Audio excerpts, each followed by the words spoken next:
someone who speaks about magic mushrooms or cannabis can be censored for speaking about the history of the plants. And this is dangerous.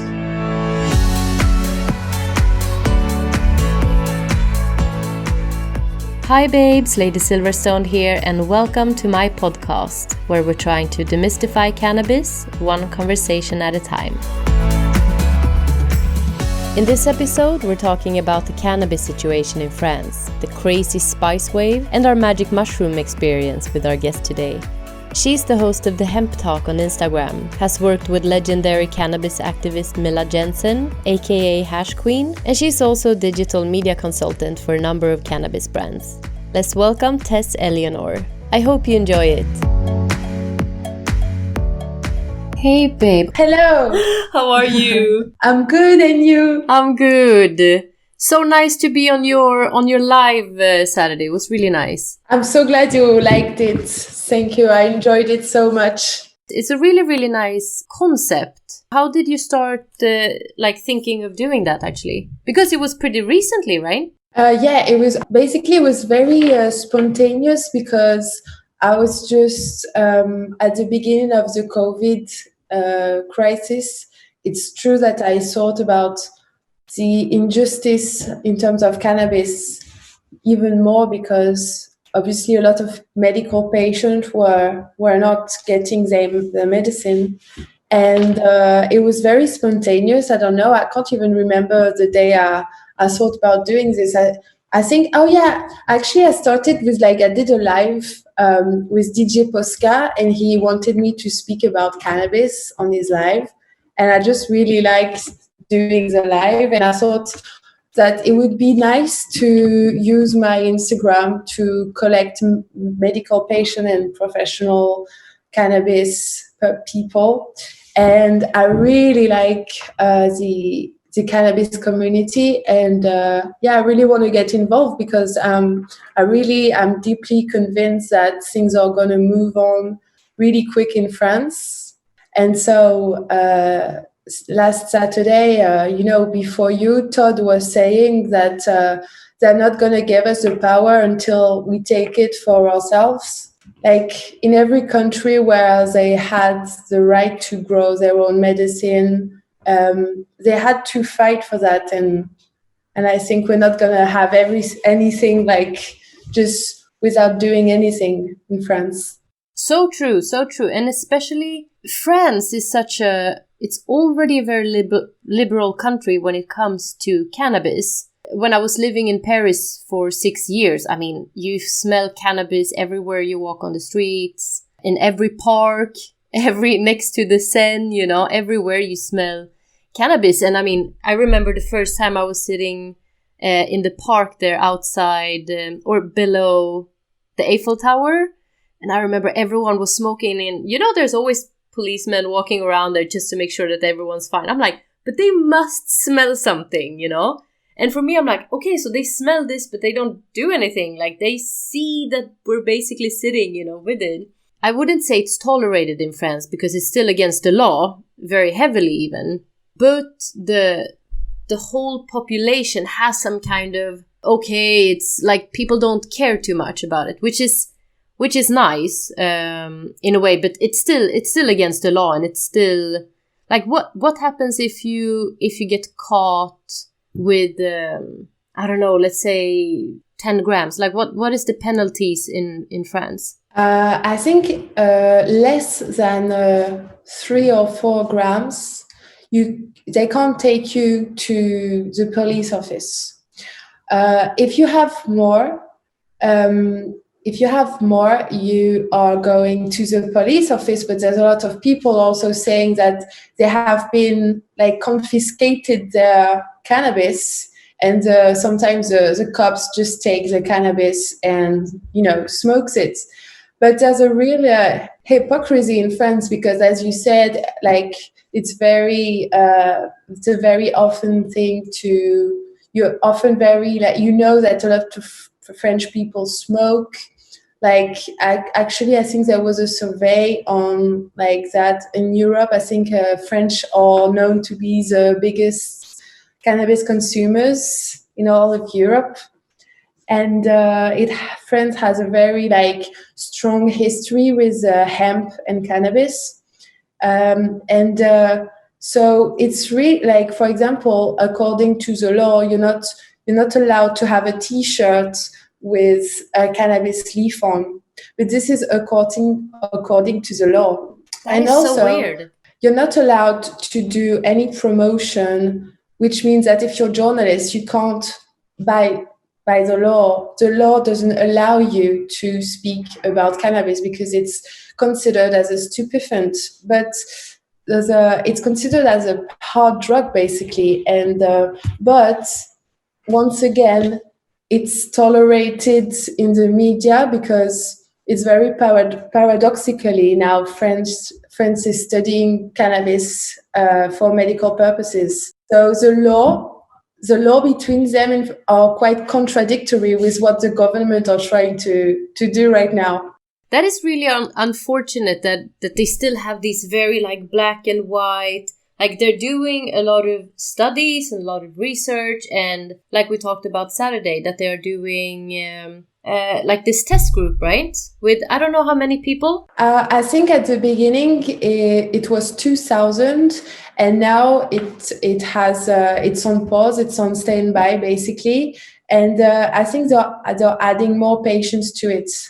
I'm not sure how many. What does it require if you want to be part of the survey? Or do they pick out patients with special conditions and take them from there? Or can people apply? Totally. It's really hard to apply. They picked a few people at the beginning, a very few, because 2,000 is nothing compared to the numbers of medical cannabis patients in France. So actually one girl called Marine, who has endometriosis, for the second Hemp Talk that I did 2 weeks ago, was saying in the live how she tried to apply for this survey, and it was impossible. And this is when she decided to become an activist for medical cannabis. Okay, so it was longer ago since she tried to get the medical cannabis, but that she was turned off, or so it was a while ago, or was it recently? It was a while ago. Okay. It was about a year ago. A year ago, she wanted to integrate the program of medical cannabis in France, but she basically couldn't because they have very limited group, and they just recruited a few thousand, and they're not willing to expand it yet. Do you know, by the way, the conditions that you're applying with? Can it be anxiety, or is it only epilepsy, or is it only MS, or what are the specific conditions? Do you know? Actually, I don't know the conditions, but I know that there is cancer for sure. I think epilepsy has not been included, which is really wrong, and endometriosis has not been included neither. But I don't know all of them, but I should. It's a really good idea. I should check at this list because it's probably somewhere on the internet. But basically, they really have to be at a really bad state for them to integrate into the program. This is why it has been really criticized at the beginning. It's because people who got into the program were not representative of the purposes for medical cannabis. For instance, they will take people who are in terminal phases in cancer, a lot of them, but they won't take so many people who basically their mindset we're gonna give access to cannabis for the survey only to the person who really tried everything, meaning that they will try all the chemical therapy and everything. So and that takes a long time to go through all of those medicines as well. can take years to get cannabis as a treatment from your doctor, which is really unfortunate. Yes, it's really unfortunate when you come to this point, but before you reach to this point, cannabis is gives you the opportunity of preventing all the diseases, and that's why I was actually reading before our calls an article on Forbes about how cannabis is like a booming business in the UK because people are trying to stimulate their immune system, and CBD is a great thing for that. So, and that's also why it should be really legalized, you know. What do you think about that? Because you know how, so in Sweden, for example, how they want to classify, or I think it's maybe in the whole Europe, how they want to classify cannabis is only as a medicine. But if we classify cannabis only as a medicine, it means that the medical system will be the only one that is like in charge of the cannabis. But if it's instead considered as, and you will need prescription from a doctor to even get your cannabis. But if it's considered more, like we say, as a superfood, as a supplement, as something that you have as well. So, I mean, most cancer patients will still need their chemotherapy, obviously, you know. But getting it with cannabis, getting it with good food and other things will help them so much more, for example. Same with my endometriosis. I know that with cannabis, only using cannabis is not going to take away my endometriosis, but it will help both with the pain. It will also help a lot with like the pain, even though I'm not smoking like right now, it still helps every month my period comes to not be so super aggressive. But I also need to make sure not to eat too much like sugar and carbs and coffee, because those things also trigger the inflammatory in my body. So all these things still needs to be part of my life for me to be able to deal with the pain and the hormonal imbalances and so on. So it should be considered as a supplement because everyone uses it so differently. You will use it in a complete different way from me, for example. So it's so important that everyone can have access to it, you know? So important. Totally. And as you said, there's so many different ways to take it. And I think one of the biggest points that it has to be like really like as a statement, people have to know that you don't need to get high with cannabis. Yeah. You can also, if you use cannabis as a medicine, you can have it and not being high at all. This is possible. The other day when I interviewed Todd, he was saying that basically after he had 8 tumors, and after the doctors said to him when he was 9 years old that he had like a tumor between his lung and his heart, and that he was going to die, and then cannabis cured him. And like he's a writer, he's super smart.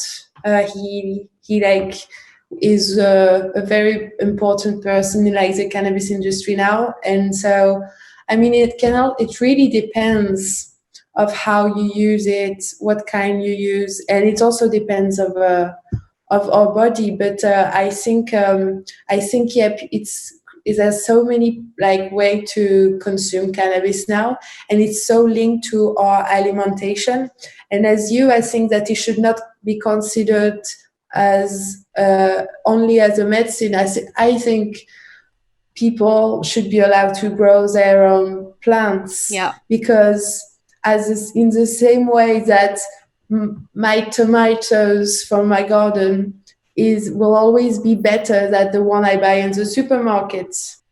Exactly. Because you are the one that is fully then in control of what you put in the water. So if you put pesticides or if you put, just plain water and so on. Yeah, you're in complete control over the growth of it. And it's not like we're asking to grow our own, like, cocaine leaves or opium and then process this into powder and stuff like that. No, this is a plant that will grow you turn it upside down and dry it and you use it. You know, it's nothing more than that. It's like having basil at home or lavender that you dry and have as tea later on, you know? Yeah, exactly. It's absurd to keep it illegal. And that is, it's really important that we also fight for the right to grow. I think it's super important. Super important. We have to be optimistic, but at the same time realistic. It will eventually happen, but we're really far from this point. The first point is to get like medical. Yeah. But it's good that also we have a lot of people are able now to grow weed because they have access to all the knowledge, especially online.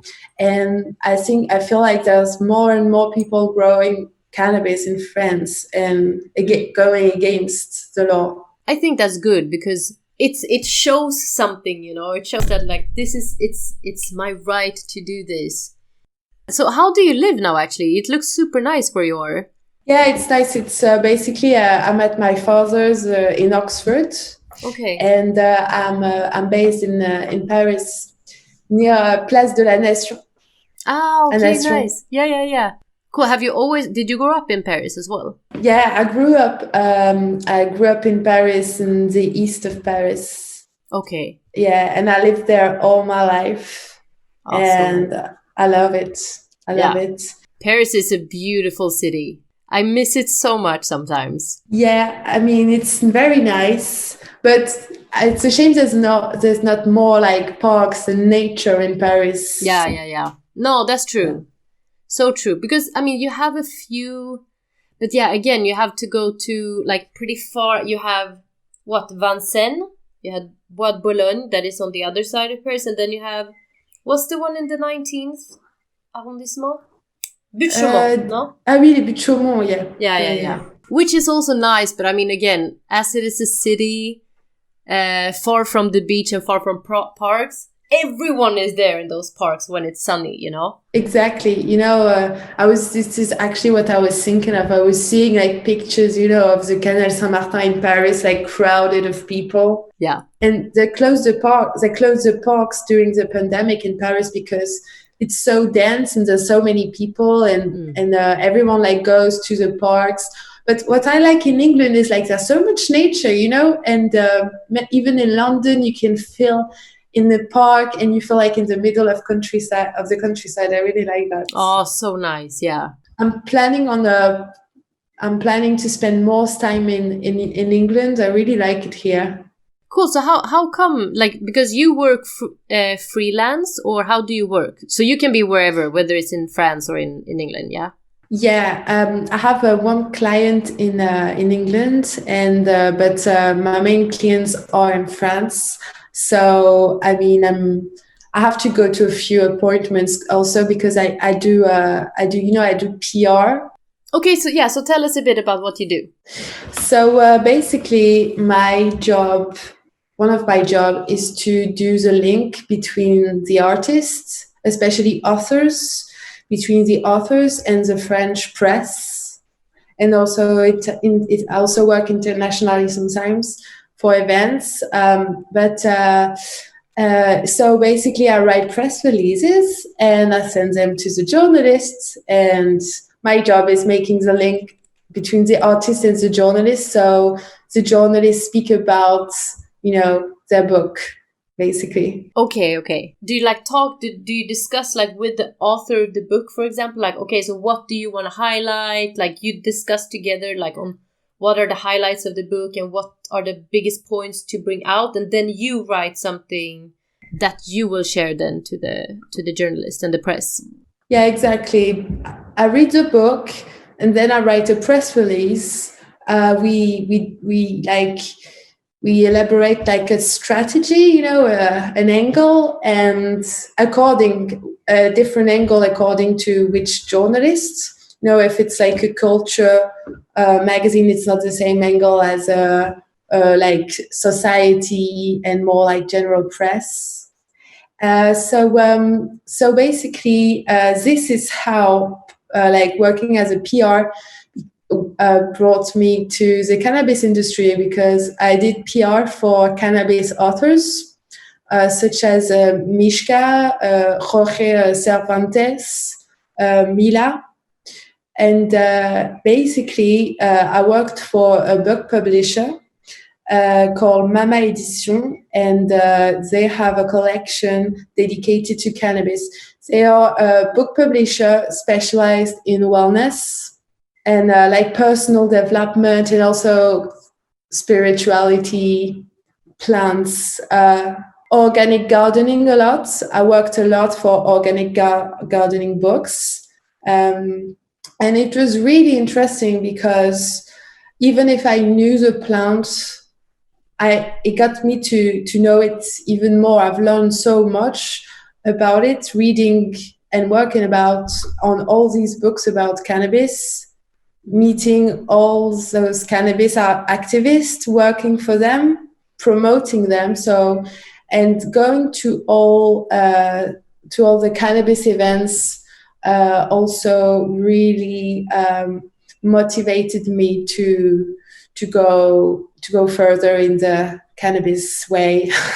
Super exciting. When did you start doing this? So basically, I graduated in like end of 2018, and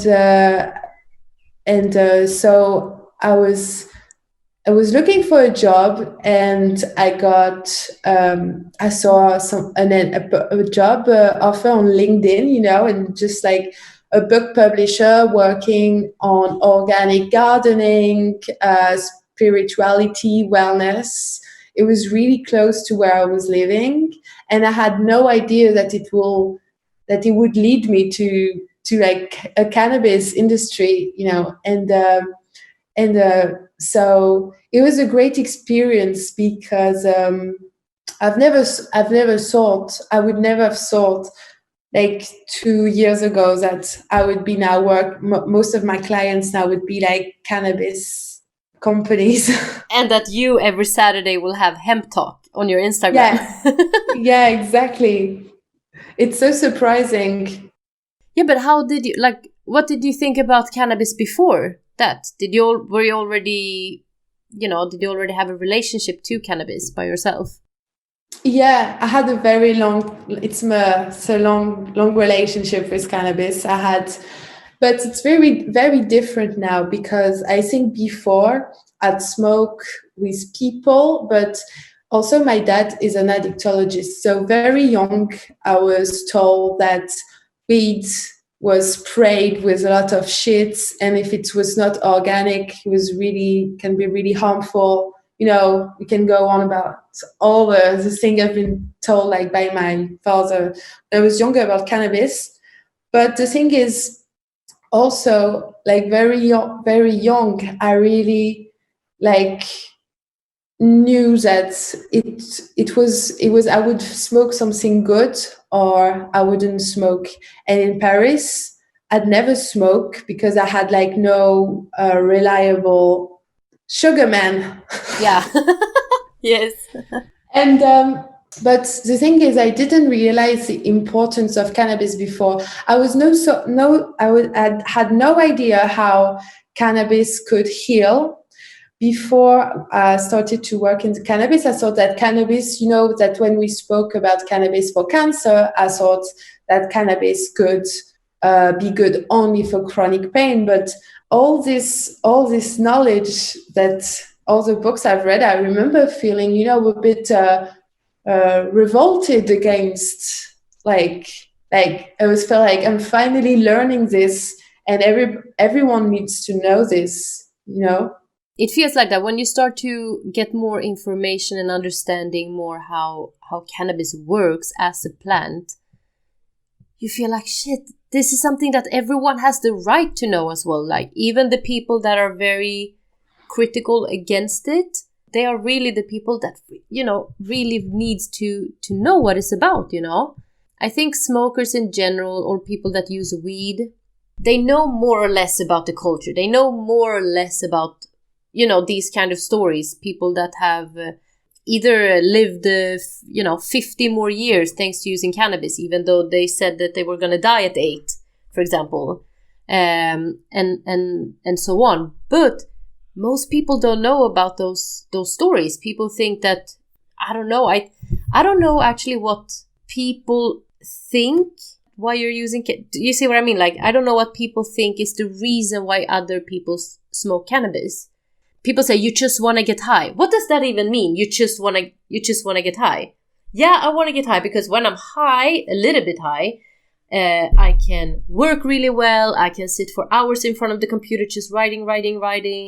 I can go on a day without having pain, for example. So if that means you just want to get high, then I guess, yeah. But otherwise, what does that mean? Because they say it with a very negative and down-looking way. Do you see what I mean? I don't know if it's the same in France, but I can imagine it is, though. Totally. I think it's the main stigma on cannabis that people have is that people smoke or consume cannabis to get high, which is really like wrong, because the definition of medical cannabis is to consume just enough cannabis to reach to a point of balance, but not going over this point of balance in the way that you would have the effect on the cannabis enough to get rid of the pain, but not so much that you would be high and you would be able to drive and you would be able to work and interact with people. And I think so the stigma is that most of people, or maybe not a big like number of people, think that cannabis is only for recreative purposes, or at least think that the recreative purposes is the main purpose of cannabis users, which is really not. A lot of people are using cannabis as a medical medicine. In France, it's over it's 500,000 people. So I mean, and it's only a number that is surveyed it, but you can imagine that there's more also, because it's quite limited. Because of the opacity, and because of the hypocrisy. So I feel like all the medical patients are being ignored by the government, and I think that people who are not cannabis patients are also really have a very important role in this situation, in the way that everyone knows someone who's sick. Everyone knows someone who could use a little boost for their immune system. Cancer is one of the most common diseases. It's rare to meet someone who hasn't been confronted to cancer indirectly in his family, in his friends, even in the people he knows. Yeah. It's something very common. So just to support them, I think it's important that education has to go further than the cannabis aficionados. It has to be like a public matter. Definitely. That is so true, because again, it's okay. So let's say, right, that cannabis comes out, let's say in 5 years, it will be legalized. Let's say in France, it becomes legalized in 2025. Now what? Because in school and in every, let's say, I mean, doctors, politicians, all of these authorities that has until today said that cannabis is a gateway drug, you should not use cannabis, cannabis is a class 1 drug, yada yada. All of us, I mean, they have to change, because all of a sudden not all of a sudden, for this long time, they have been wrong about so many things. They have been down talking this plant for so many decades. how do you even recover from that? I mean, you cannot just legalize something and then not talk about it. Do you see what I mean? You have to now inform the people, because there will still be, this grandmother sitting in the, on the countryside somewhere in France that doesn't confront cannabis so much, and maybe she's not on Facebook and Google too much. She has the right to know now what this can potentially do for her, And if she doesn't have access to social media and is not out there, how is she going to get that information? Yes, maybe by a doctor, but maybe not. Do you see what I mean? Maybe that doctor will still be very, conservative in this way of thinking, and then this grandmother will not have access to cannabis because she doesn't know. How are we gonna heal this? Well, I think what you're saying is really like the basis. Like the doctors are the vector for the cannabis patients for safe use. A cannabis patient must see or must speak to someone who knows the plants before going in further in the experience, in the healing. But if the only way, I think, because basically for doctors to study cannabis,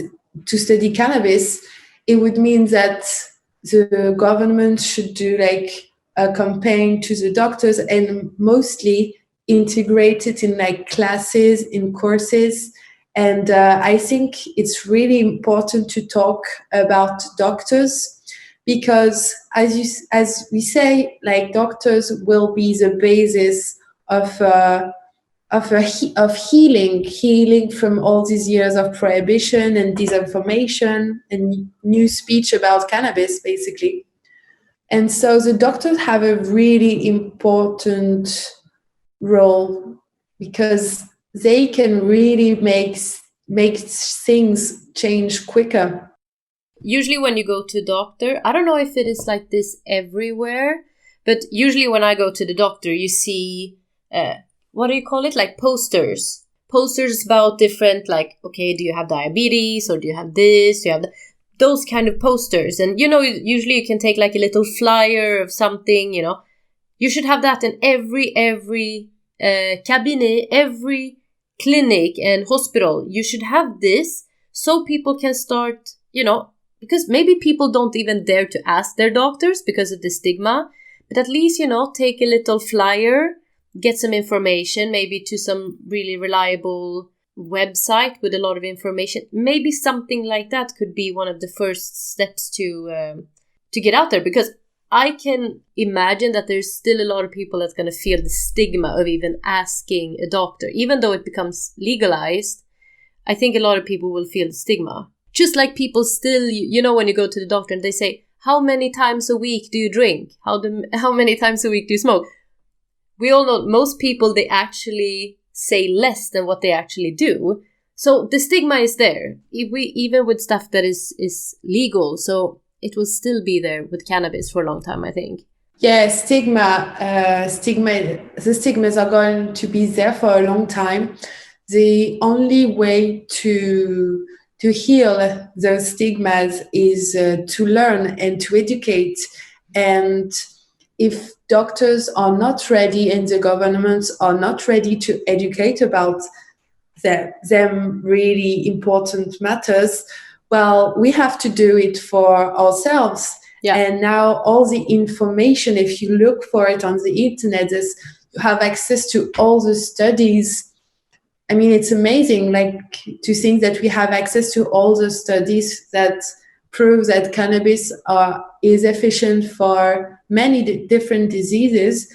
And so we are taking this responsibility, us in the cannabis community, like you, for example, the educational tools you create on your Instagram, or the beginning.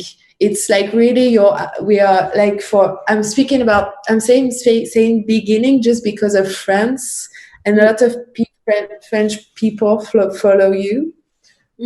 So you are like even in countries where it's already legalized, where there's not enough, for example, I don't know, is there enough education on it in Spain? Maybe not.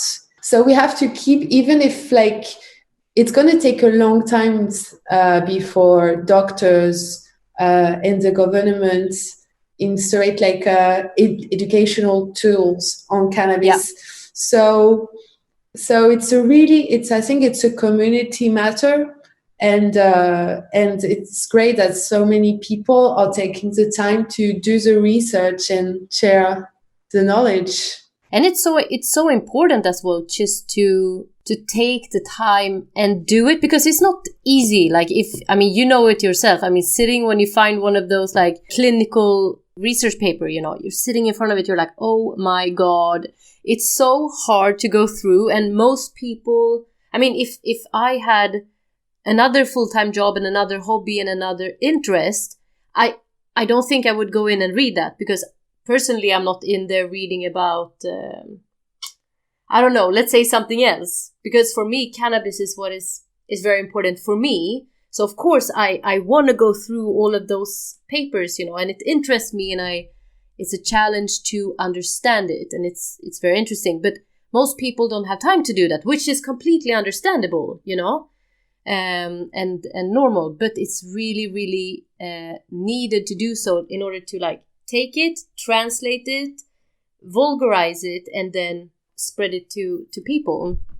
And that is exactly how you do as well. You know, you're talking to everyone from me, who is just, I mean, I'm not an expert, I'm not a student in botanics or medicine or anything, but I'm spending time, a lot of time, to try to understand it.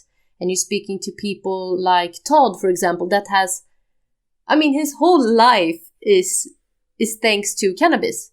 It's even thanks to cannabis, you know? So you are having like this amazing platform that is also giving people just a different view of the users of cannabis, you know? Because everyone that uses cannabis is not like Todd. Everyone that uses cannabis is not going to be like Mishka or like you or like me. We're so many different people with so many different needs. And it's so important that there are platforms like either my podcast that will show different people, or like Hemp Talk that you have every Saturday. It's so important for people to see, yeah, just the people, the personalities of cannabis, let's say. I'm really looking forward to invite as many different profile as possible.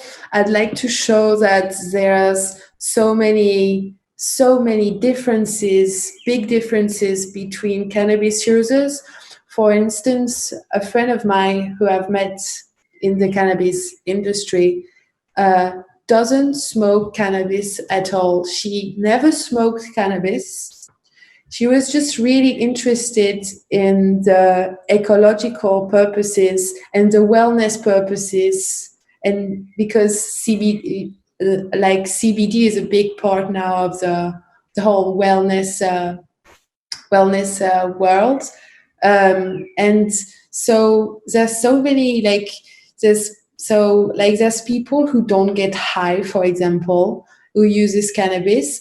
There's also people who believe in cannabis for ecological purposes. There's people who do like hemp clothing. There's cooks who are only, there would be, I know a girl who like is not so much of a pothead like me, but is more like she uses cannabis in food a lot. Does she use this as an oil or the herb? She used the oil and the herbs and the terpenes. So this is a really important thing to people to know, is that you're like the stigma of, you know, the pothead is someone who does like nothing, who is not in business, who is lazy, a potato couch, you know. Yeah. And this is not true. So it's basically really needed, I think, to like express like the diversity cannabis users. Sorry for interrupting. I hope you enjoy listening so far. Please check out my account Lady Silverstone at patreon.com so I can continue creating cannabis content for you. I'm 30, so for me, I don't need to know like how to roll and stuff, but I remember I wish I knew I had a YouTube video like how to roll a joint because I took my first joint when I was 21, or I was about to turn 21, so it was way later. But it was in Paris, and I had no idea what to do with this like piece of hash that I had. I'm like, what do I do with it? You know, should I eat it, or how do I do this? You know, like cigarette-looking thing that everyone calls joint. You know, now you have so many ways of both tutorials, but also other people like us and people that does a lot of information videos about different strains. Because, for example, a lot of people ask me, what is the point to buy CBD flowers? For me, it's a huge point. Like for me, when I mix my CBD flower with THC flower, for me, it changed the whole experience, you know? Because a lot of people say, yeah, but the CBD will take out the psychoactiveness of THC. So in the end, you're just losing your money. But for me, I'm like, no, not at all. You're having a better experience because yes, it will maybe bring down the highness a bit, but it will replace it with a very good balanced one, like throughout your whole body and not too much in the head, you know, that it can be sometimes with. Because the stuff you buy either on the streets in Paris or London or wherever you are, where it's not legalized, and even here in the cannabis social clubs, it's still very strong weed. The weed is pretty strong because that's what people grow, you know, which is unfortunate. It's very unfortunate. The weed is getting higher and higher in THC. In London, it's really worse than Paris. There's a lot of skunk, what they call skunk. So it's not the skunk strain. It's genetically modified weed, but it's not like it's. A lot of people compare it to spice because it's that strong in THC, and it smells like really like you smell it and you're like it's just too strong. It's just like it doesn't smell good anymore, and the effect of this is really bad. Some study that my dad showed me the other day said that weed with a higher percentage, that 23% of THC, could actually damage your brain. I mean, it's only a study, you know. There's like, so it's always contestable. It can also depend of the person. That can depend of many things, but I'm truly convinced, just from my own experience, I'm truly convinced that, and from what I've seen of how it affects people, that weed, when it's too much THC, it can be bad for the mental health and for the body of the person. So I think that I really think that THC is a wonderful molecule. It can be wonderful to have this effect of, you know, it gets rid of pain. You can feel a bit high, but it doesn't have to be necessarily too much. No, definitely not 23%. You know. Yeah, you know, and I think in nature it's actually 20%. Isn't it the highest percentage of CBD is strange in nature? I think so. Something around there, yeah. So I'm just like you. I think CBD is great for many reasons. It's great because it it can like have so many benefits on your body. It can really heal. It regenerates the cells. It's super anti-inflammatory, which is great. It's 30 times more anti-inflammatory than aspirin. So it's great. A lot of people who have been on opioids have started to use CBD to try to reduce the opioids or to replace them if possible. I also think personally that, for example, instead of smoking tobacco, smoking CBD is great. I'm a tobacco user, unfortunately. So basically, it has helped me a lot to reduce. That's great. Like I smoke tobacco like once in a while. I think like one every 2 days. I'm like, oh, but it's only because like I'm in quarantine and I haven't got any CBD flowers and I haven't got my CBD vapes. Oh, that's too bad. I know. Oh, yeah. But I'm gonna go back to Paris next Tuesday, so I'm gonna get some CBD flowers. What do you get in France? Like, which one is your favorite place to get it from? So you were talking earlier about organic, about the importance of organic, and this is how I choose whatever things I smoke. I always try to get organic.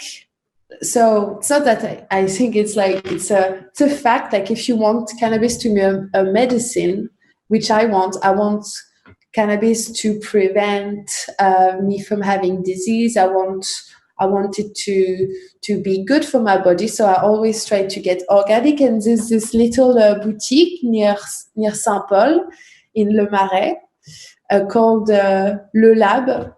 It's close to Place Sainte Catherine. Okay. Sainte Catherine. Yeah. And it's really expensive. I like it. And they have also a lot of cosmetics, hemp or cannabis cosmetics. They have like cannabis champagne, CBD champagne, which is very good. They have a lot of things like that. They have books. It's a really cool shop and the people are really nice. How long have they had their boutique? I don't know. I think it's quite recent.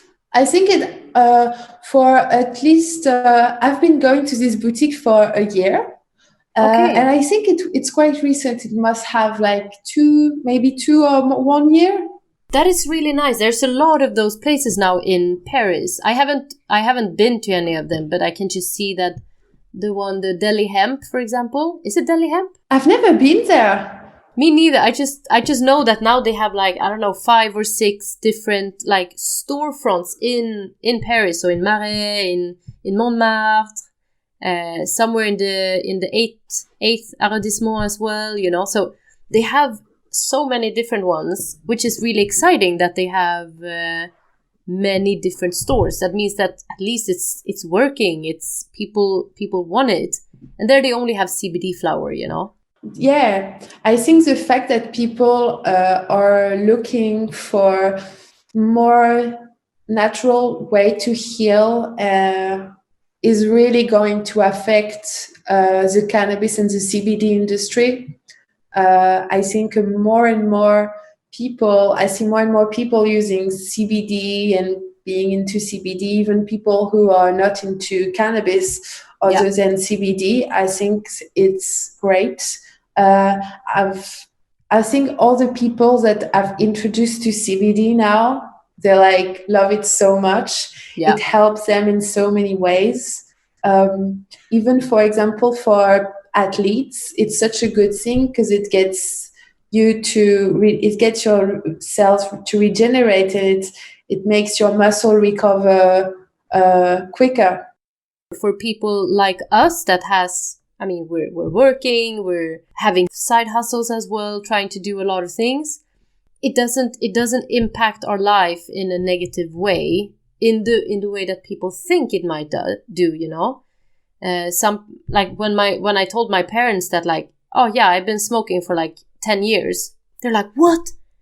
But you're having such a good life and you're having a good relationship and you're always working and stuff. I'm like, yes, exactly. Like cannabis doesn't take that away from people, you know. people that don't manage to do those things, that would have happened anyway, if someone cannot get out of bed because of some reason, it has nothing to do with cannabis. It has something to do with whatever they are going through in their life, So with or without cannabis, they wouldn't get out of bed. They would still be depressed. So it's very important that people get help with whatever they might deal with. For example, cannabis is really bad for my little sister because she is an addict.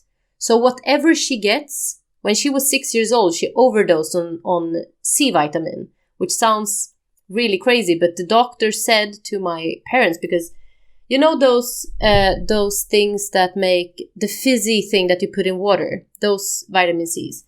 My little sister, I don't know, she put it as if it was soda, So after a while, she got like big eczema over her whole body and stuff. And the doctor said that my parents couldn't give her citrus fruits for 6 months. So my little sister is an addict, like from the core, and has always been.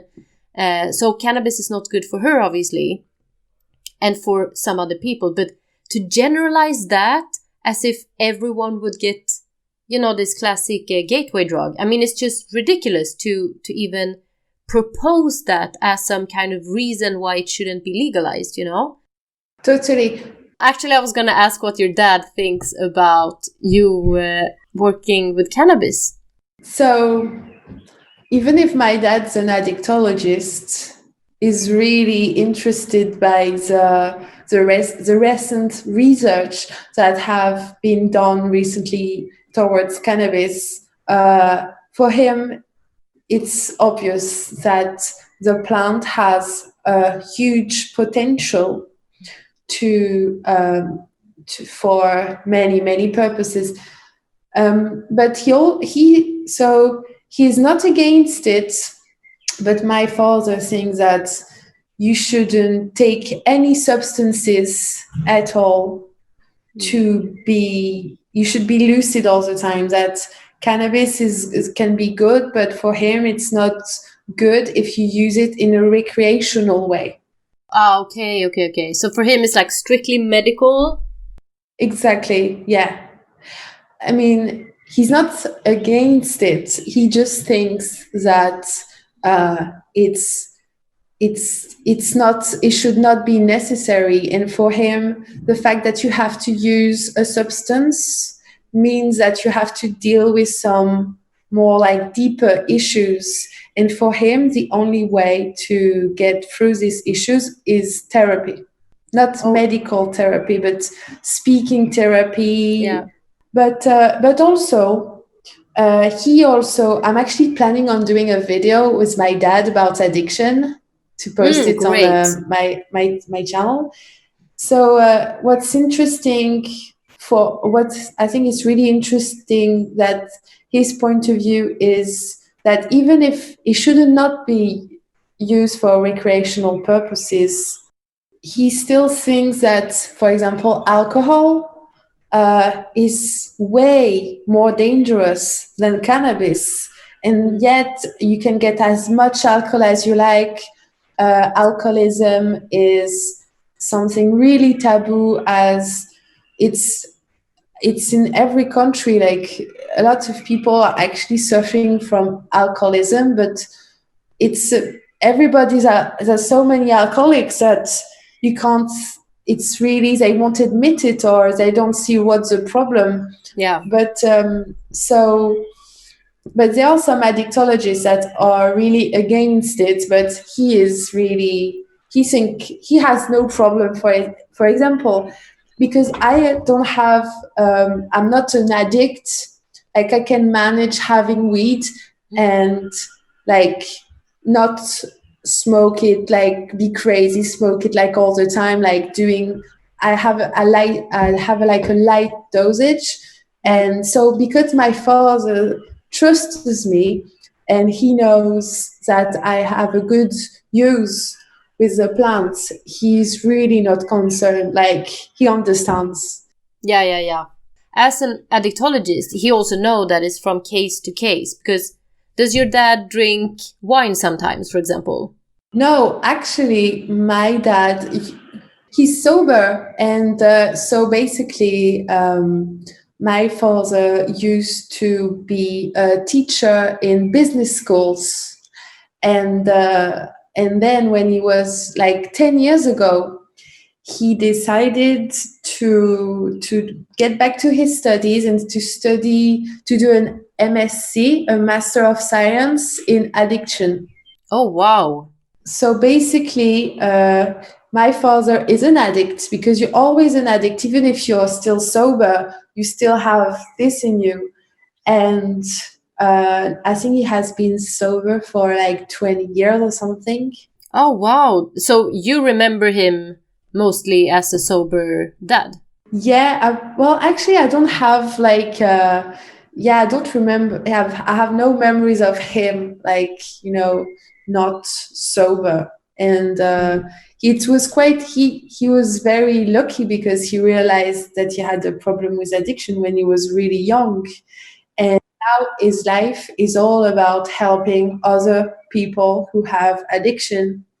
So addiction is a very important matter to me. And there's so I like speaking about gateway drugs. There's so many gateway drugs that are on prescription. Like the doctor would, like you would have like a, I don't know, you have to take some morphine because you had an operation. And the other day I was listening to a podcast called the Cannabis Hangout. It's really good, and I'll send you. It's an episode about addiction, and it's basically it's two girls that do the podcast, and one of them has a little sister who had been a meth addict, and she comes and speaks about her experience with cannabis and about how cannabis actually helped her with her addiction with hard drugs like heroin and meth. Okay. Wow. So interesting. Because that is very, very hard addictions as well, with a lot of both side effects, physical and psychological side effects. Exactly. And one thing, for example, when you stop alcohol, when you stop, any substances you're addict that you have in your body, it's really considered as a bad thing to stop it all at like the same time, all at once. It's really important to go progressively. And a lot of alcoholic actually die of not drinking, because they can have like heart attack, like strokes, because their amount of alcohol in their blood goes to very high to very low, and it's such a huge change for the body that it can't take it. Isn't that, also, I just need to Google. I think that's how Amy Winehouse died. You remember that she was in rehab, and then she got out again, drank, and then it was something with alcohol, actually. Okay, yes, I'm gonna Google this later, but yeah. So basically, totally. It was the lack of it. It was not an overdose of like, some crazy drug that she died of. No, it was exactly that. It was alcohol that killed her. Yeah, and for me, the alcohol is really linked to the cannabis matter, because cannabis is, because of the prohibition, has been so bashed by most of people. But while alcohol is the coolest thing ever, like when you're in high school, you have to drink alcohol, otherwise you're not cool. Mm-hmm. There's people allergic to cannabis, but there's also much more people I think, allergic to alcohol. Yes. And I think that if there were it would definitely be better for a lot of people who are going for hard drugs or for alcohol. I'm totally convinced that if they knew cannabis, they wouldn't have go in this direction. I mean, I can see it for myself, definitely, that since I start using cannabis, I'm way more mindful of things that I put in my body as food, but also as let's say experimenting with other things. I mean, I tried spice. I would never have tried spice if I was sober or if I was just high on normal weed. No, I was drunk in Bali, where I was living before, and someone had spice and said, yeah, but it's just like weed, you know. I'm like, okay, I've heard of this spice. And I tried it and I had the worst, horrifying, scary experience I ever had in my life. I didn't know what paranoia was until I tried spice. And I never done it again after that, and I will never ever do it again. And it's like you say that the weed in UK can sometimes be so strong that it's almost like spice. And that is so dangerous because not only is it a bad reputation for our community, it's also very dangerous for people's minds. I mean, I am very lucky and privileged, let's say, to be healthy enough mentally to recover from that spice experience I had.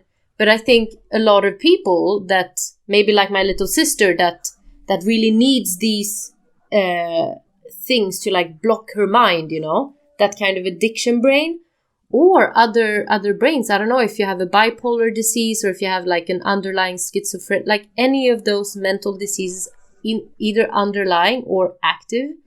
Spice is the most dangerous thing you can take, you know? It's so dangerous. Like, so my father gets like every year, there's like analysis that is being done in the UK on the weed, on the black market. It's in order to identify which things they cut the weed with to make it more heavier, to do more profit. So they before, like, they used to spray a lot of things on the weed. Yeah, to make it heavier. Yeah. Exactly. But nowadays they are actually mixing spice with weed, which is really dangerous. The side effects of spice are comparable to crack, so it's really bad. Yeah. Have you ever accidentally or intentionally tried spice? No, I've never tried spice, but I must say that actually I smoked some weed from London once, and I was with a friend, and he was rolling a joint, and I would never thought that it could be, spice, like, never. He did, like, it had a weird smell, like he was rolling, and the smell was so strong, and it was only a little bit of weed out of the box. And wow. I was like, oh, wow, this is strong what you're rolling. And when I smoked it, I usually, even if I smoke something that's quite strong, because I have developed a pretty high tolerance to it along the years. But it was really, really, like, I had like 2 hits on the joint, and I started to feel like really shitty.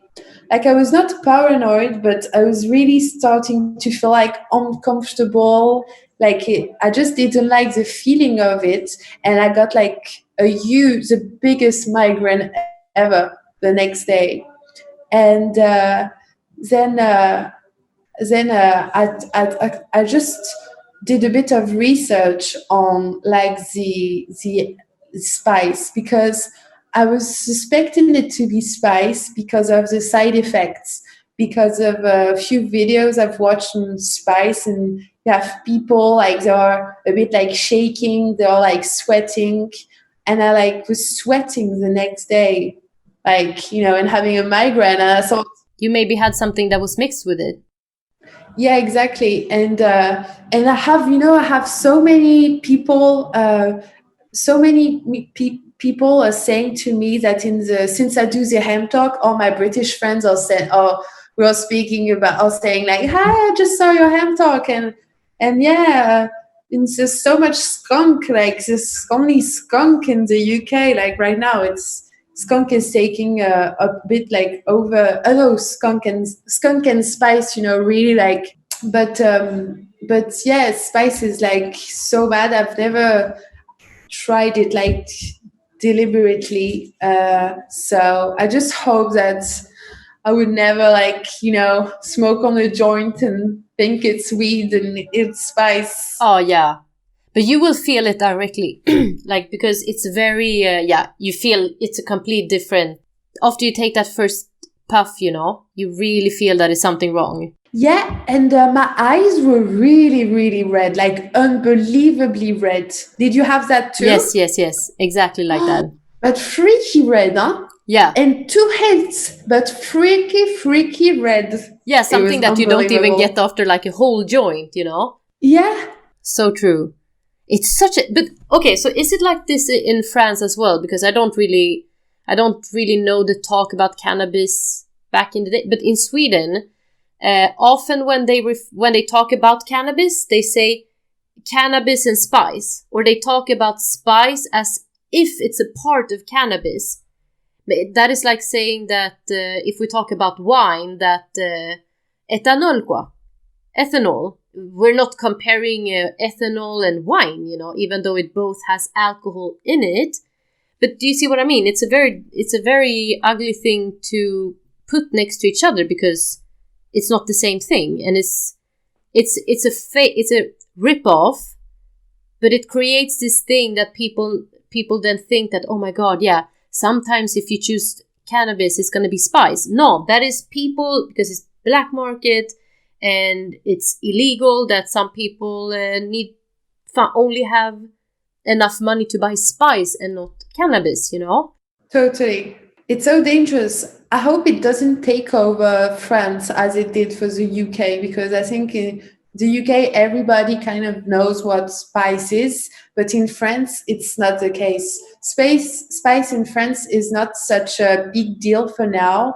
Already on the market, people don't speak about it, and but also there is it's I think the people who would get it would be mostly like from the internet. A lot of people now order weed from the internet, especially these days, and there's a real risk. And I think the fact that spice is also a bit taking over is a huge point to make and a huge reason to regulate the situation of weed, because it's going to poison the youth. And if it keeps going like this, it's going to become really, really bad. Like, imagine smoking like a spice like when I was 16. If my first joint that I smoked was spice, I would have freaked out. Oh yeah, and you would probably never use cannabis again. You would be in the group that is anti cannabis,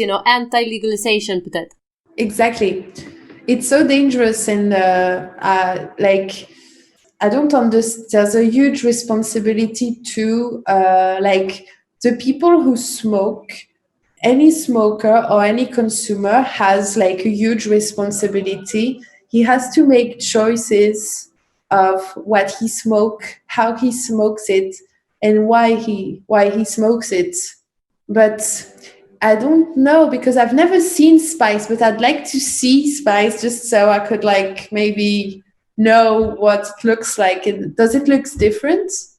The spice that I smoked, I mean, in the end, it looks as if it's already grinded. So it does, like the spice that I found, it didn't come in a bud. It came as if it's already grinded, and it looks more like grass, the grass that comes on the ground, that kind of grass is how it looks like. So it's not these curly leaves that you can sometimes see. But again, I'm sure that there's a lot of different like varieties of spice, but that was the one I had. And oh good, I remember getting so hysterical I was hysterically paranoid, like 1 minute, and then hysterically, like laughing hysterically the other minute. And you know when you laugh so, I don't know if you tried magic mushrooms, but Yes, yeah, I love magic mushrooms. It's amazing. It's such an amazing experience. I have so many things to say about magic mushrooms. Like I've been like so interested in this subject for the last 3 months. The first time I tried it was 3 months ago. Oh, that was the first time you tried it. Yes. Okay, so tell us about your first experience. Like, how did you do it? Were you with friends, alone, outside, inside? So I was at a birthday, and so basically, someone had some chocolate, and inside the chocolate was dry, grinded magic mushrooms, psilocybin. Yeah. And in each chocolate was 0.5 milligrams. Perfect. And I had 3 chocolates. And I had 3 chocolates.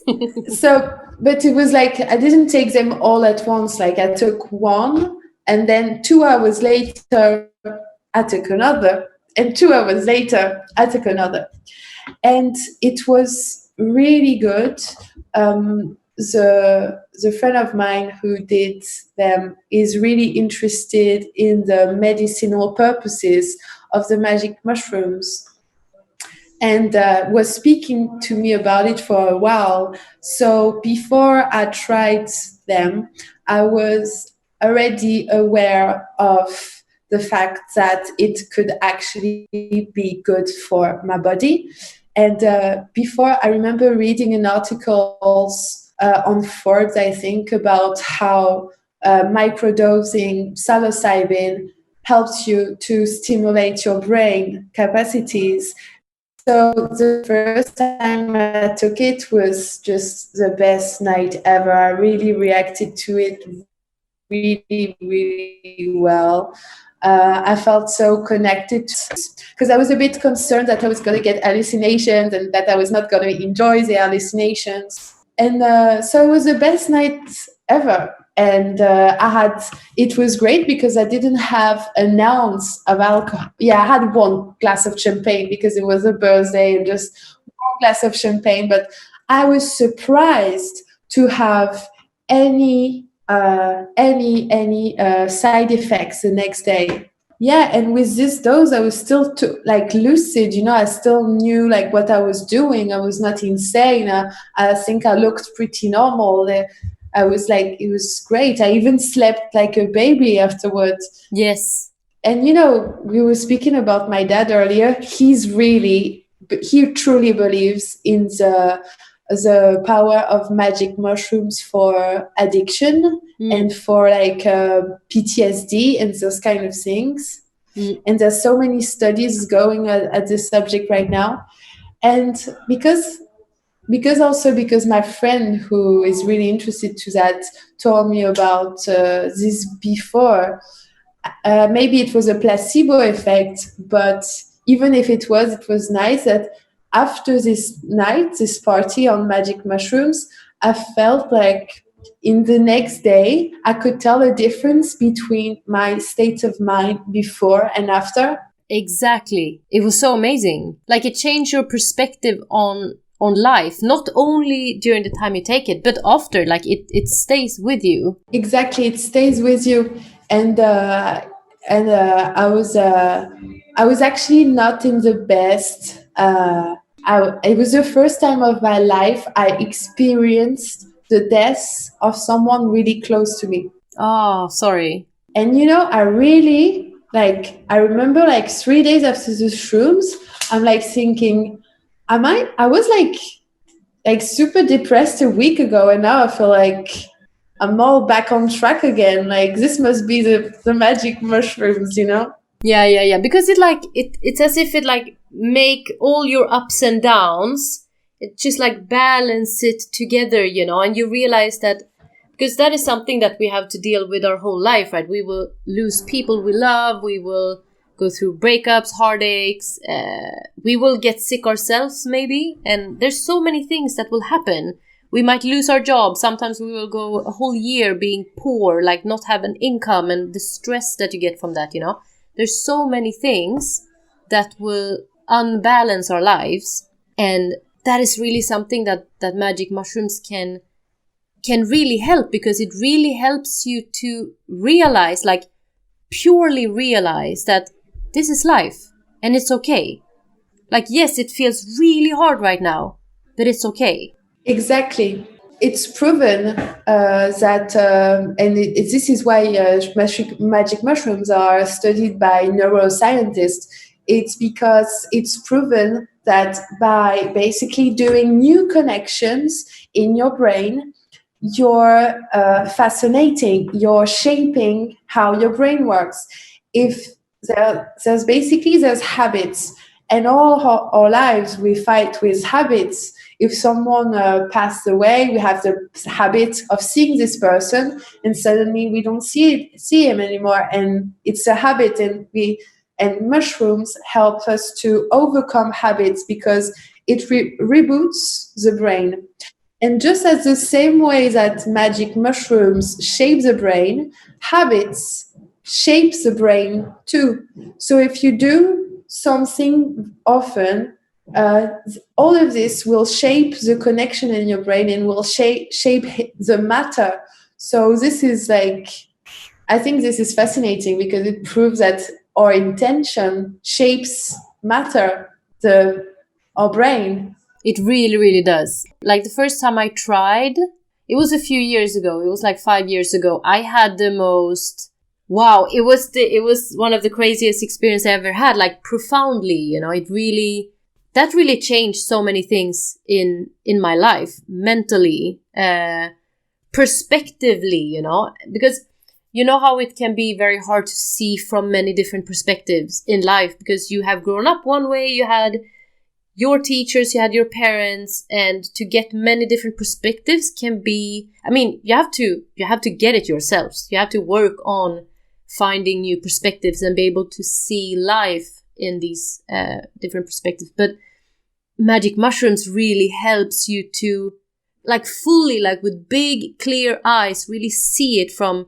whether it's a different person's perspective or just seeing a situation from a completely zoomed out perspective, and just see it for what it is. Not saying that, oh, this is right or wrong, or this is good or bad. This is just how it is. This thing is just this. That's it, And then we are the ones that say, no, it's good. No, it's bad. It's right. It's wrong, or this or that. Like, nothing is right or wrong or good or bad. Yeah, if someone takes someone else, for me, it's like, if you do something deliberately to hurt someone else, like you're kidnapping, raping, abusing, or taking someone else's life, that is purely bad. Like, for me, you cannot say anything about it. That's purely bad.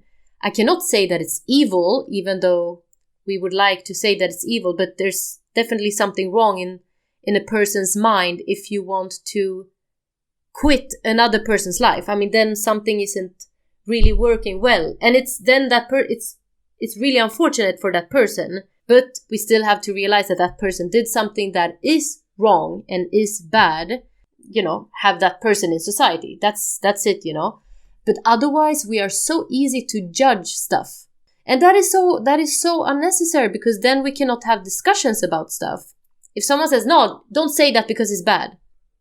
Okay, so that stops the conversation then, and makes it very unhealthy. And that's how I feel the cannabis and specifically the magic mushrooms conversation is, unfortunately. Because there was years, decades, even centuries of prohibition against these substances. Magic mushrooms are we can compare them easily with cannabis in the way that, for instance, they have a lot of things in common. For example, the fact that humans have been using them for centuries for healing or spiritual purposes, and cannabis just the same. And now it's sometimes the governments are like I don't know, censuré. They are censored. Censored, yeah. They're For example, someone who speaks about magic mushrooms or cannabis can be censored for speaking about the history of the plants. And this is dangerous because we have to ask ourselves, why are they doing this? Why are we not allowed to speak about the history of magic mushrooms? What is the interest of prohibition? Why would people use opioids when they can use and grow their own medicine? Dear listeners, if you like what you hear, please check out my Patreon. The link is in the description here below. Only if you're able to, of course. Now, let's get back to our guest. For the listeners, I mean, France, one of France's biggest prides are the freedom of speech. That is something that the French people has fought for. Like, that is one of their proudest things and has been since, the revolution, no? France is certainly a very open-minded country in the way that French people are, I think, quite open-minded. But the actual government are really like not open-minded and are not making a lot of good things. People, in France are not happy about the government and like a lot of people feel they have been deprived from many of their rights and freedom, and this is why before, like, it's crazy to think, because it seems like it was a long time now, but it was really only recent. Before the crisis of COVID, people have been in the street of Paris every Saturday to protest. Since November 2018, right? Exactly. It's 1.5 years. It's crazy. Exactly. Yeah. And I can't see it going the other way around. And I think the cannabis cause can be linked to all the social justice causes in the way that we are united because we have the same oppressors in a way. Yeah. Like, for example, the fight for anti-racism, anti-violence, all the like the unjust laws that are being voted, all like the poor people who are not getting enough help, while they are still like giving money to the state. So I think that it's a really good opportunity because we are at such a turning point in our societies. It would be such a good opportunity for cannabis activists to really raise up. Definitely, and it can help. It can really help us as well to get out of these economic crisis that's going to be now after COVID. It could be really huge for Europe specifically to let the hemp grow. Yes, we can replace plastic with hemp. We can do like oil for like cars. It could create so many works, so many jobs. There's so many advantages, and also people, because it's really linked to wellness, and if people consume cannabis, their wellness will eventually improve. And once you're enough well in your life, you get the ability to see and to fight. And I think that cannabis, I think this year it's gonna be like cannabis is going to be a very big matter.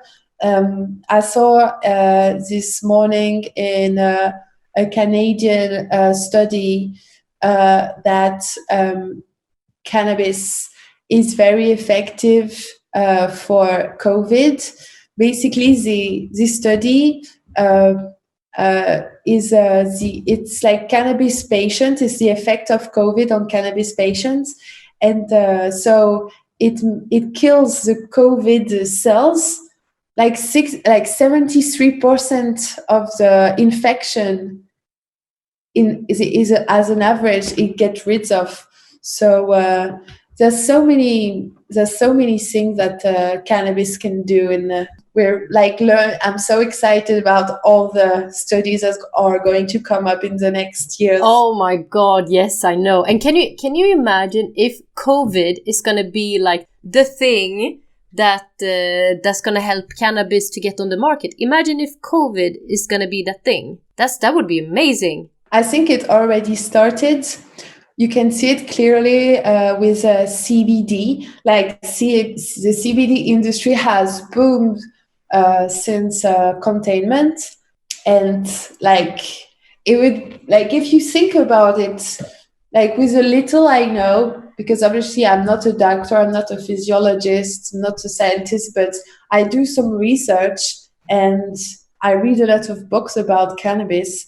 And when you know that cannabis can help you, can help your cells to regenerate, that you know that it's super anti-inflammatory, that some strain are really antibacterial.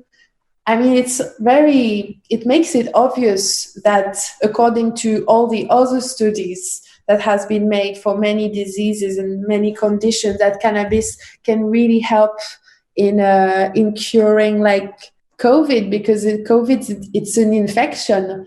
When I saw this article, I was like, I knew it, because actually I had this thought, I think like a month ago. I remember thinking, oh, wouldn't it be great if we found out that cannabis, was the remedy for COVID? And I mean, can you imagine how nice it... No, but seriously, I mean, in Sweden, for example, if that would come to Sweden, because Sweden, I don't know if you know, but in Sweden, there's no confinement, there's no lockdown, there's no quarantine. Yeah, no, they're like doing the strategy of herd immunity. Everyone herd immunity. Yeah. And which maybe works in Sweden, because Sweden is a very big country, but with very few people. I mean, we're 10 million in the whole country, which is nothing at all. So maybe it works, But I mean, also I really, really wish and hope that it's gonna come out. That's cannabis might be, the way to keep people safe and healthy through this time, because a vaccine will not come within a year, for the broad population. I mean, it will come to test people, but we all know that these kind of trials take a long time, which is good, because we don't want to put a vaccine in someone that later will have really bad side effects. Like, we really need to test them and make sure that they work and so on. And cannabis is just such a wonderful thing to have in the meantime, Yes, in the meantime, it can be great for the body and also great for mental health. As if there's another containment, it's not impossible that there are other containment after the unlockdown. In France, it's being said that if the results are not good enough, if there's another peak, another curve, like a second wave, a second wave, exactly. If there's a second wave in France, they're saying now the politics that they will do another containment. And I mean, a lot of people with mental health issues are taking or finding themselves in homes with access to very strong medicine, and it becomes dangerous for them. And even CBD can really help. I mean, I don't know, some people are more affected by CBD, some people are less affected. Sorry. So CBD isn't it like a great way to get rid of like anxiety? Like, you're doing good for your body. It's perfect. I'm dying for CBD right now. Oh my God, I'm so sorry that you don't. But can't you manage to find some? How long more will you stay there? I'm just a bit, maybe I'm a bit old school. Like I like going to the shop Yeah. and I like going to the CBD shop. I've never ordered CBD online. Okay. There is a brand that sent me CBD at my home in Paris, so I can't wait to like look in my mailbox the first time like anyone like gives me CBD for free. So super excited. You're like, yes. Yes. Oh, so nice. Yeah. I could. If I was really in need, like, but the thing is, I don't have chronic pain. I don't have really struggle to sleep. Yeah. I don't have such a, like, I have my moments where I'm a bit, lonesome because I'm in the middle of the countryside in a house with my dad for 2 months. Yeah. I think that would be hard for like anyone, Yeah, but I'm not going to complain because I'm really grateful. I'm in good condition in terms of my body and my mental health. But definitely, if I needed something to relax me, I would definitely use like CBD right now. But I'm gonna wait until I go to Paris. But surely the first thing I do when I get back to Paris is to get some CBD flowers. Yeah. Do you know, we should really do another podcast because it feels like we can sit and talk forever. Yeah, no, I was looking at the time and yes. It's like 2 hours. I'm like shit. Me too. Good luck with the edit, huh? Thank you. I'd love to do Skype with you, Zoom with you about psychedelics. Oh, we should really do that. A podcast, yeah. Yeah. Thank you so much for having me. It was really fun to host you, and I can't wait to talk again, babe. It was really nice. Me too. And let me say to finish that I like what you do is great for the cannabis community, doing so many educational tools. Your podcast is great and I love it. So thank you so much for everything. Oh, you're the best. Thank you so much. Well, we're going to go far. It's going to be really fun to... we're going to do this forever. Can you imagine that we met now? And then we're going to be there, like, imagine in 2020, Yeah, I know. So nice. I can picture myself so clearly in 5 years. Yeah. Being like, working in an industry and things like moved forward, like all so quickly. Yeah. Yeah. And we would have been there for like the beginning, at the beginning in the way. So it's really exciting. Yeah. It's like definitely a very cool adventure. It's a really cool adventure. So nice. Okay, well, bon appétit and talk to you soon, darling. Bon app. Merci. See you, sweetie. Bisous. Bye bye. Ciao. Bisous. Thank you so much for listening. Please subscribe to my social channels and rate this podcast. And if you would like to support me a little bit extra, it would really mean the world to me. So check out my Patreon profile that I linked in the episode description. It's all thanks to your support that I can continue talking, writing, recording, and making more cannabis content for you and our amazing community. Have an awesome day and lots of love.